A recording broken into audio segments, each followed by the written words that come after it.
Hi, I'm Katie, the director of the Shaw Wellness Institute. Right now, things are ever changing, and we have all had to adapt to these new changes. I know this can be intimidating and stressful, but that's why we're here to help. In Shaw, we work to support 8 dimensions of wellness. Today, I'm going to talk to you about emotional wellness.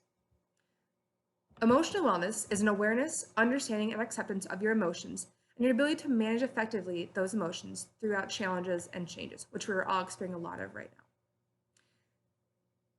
It's important that we are tuned into our feelings and being very self-aware right now. What are our needs? What are we feeling? And how can we manage these feelings?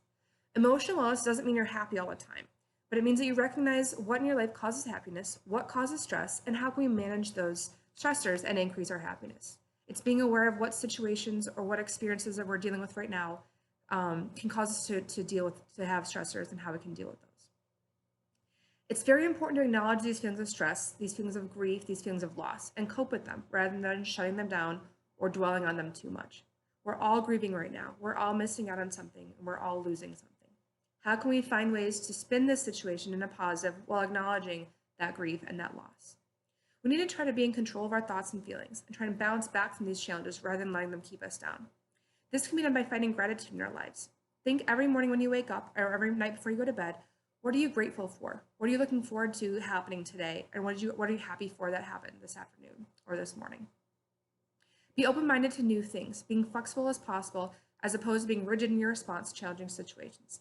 None of us have any experience dealing with this right now, and it may take some time for us to figure out what works best for us. Try to find a variety of stress management strategies. So exercising, talking to a friend, meditating, journaling, music, a funny movie. Try to find ways that can help lift your spirits to help you focus on those positive pieces.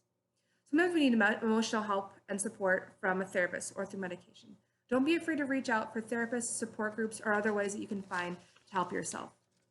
Again, a very big piece is going to be focused on that self-care and that stress management. Take care of yourselves. Do what you need to do to make yourself feel as best as possible. Be very reflective on your own needs, on your emotions, acknowledge those emotions, and do what you can to come to terms with the situation we're finding ourselves in right now and find ways to look at the positive in our lives. If you need more information or more resources, please reach out to wellness@colgate.edu. You can also log into your U at Colgate account through the portal for personalized wellness resources, or check out Shaw's website or our social media accounts.